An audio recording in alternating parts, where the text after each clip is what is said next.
जवळपास 10 वाजेसमोर एक फायरिंगची इन्सिडेंट झालेला आहे. गेट नंबर 6 जवळ जे सिख कॉलनी आहे त्यामध्ये घरी एक फायरिंगचे इन्सिडेंट झालेला आहे. त्यामध्ये की 2 लोक इंजर्ड आहे सध्या. विष्णुपुरी हॉस्पिटलमध्ये ट्रीटमेंट चालू आहे. आणि हा फायरिंग मोटिव्ह काय आहे, किती लोक इन्व्हॉल्व होता, ते आता थोडा खूप प्रिलिमिनरी स्टेजवर आहे.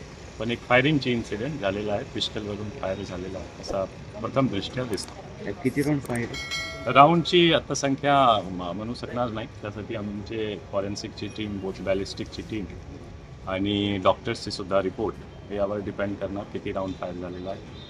पण शूटर एकच होता असा प्रथम दृष्ट्या दिसतो आणि हा पुढील येणार तपास. जखमी 2 आहे. 2मध्ये एक जे आहे हा एक मर्डरचा आरोपी आहे असा रिपोर्टेड आहे की तो सध्या परोलवर होता 22 जानेवारीपासून. त्याची पार्श्वभूमी असा आहे की ते परोलवर होते, कन्व्हिक्टेड आरोपी होता. आरोपी किती होते काही अंदाज? आरोपी किती होते ते आता सांगू शकणार नाही. खूप इनिशियल स्टेजवर आहे. किती लोक इन्व्हॉल्व आहे, फायरर किती होता, हा सर्व पुढे तपासमध्ये समोर येणार. अशी चर्चा आहे की रिंदा कनेक्शन असं असू शकते का म्हणून? चर्चाचे आता काही व्हेरीफाय मी करू शकणार नाही.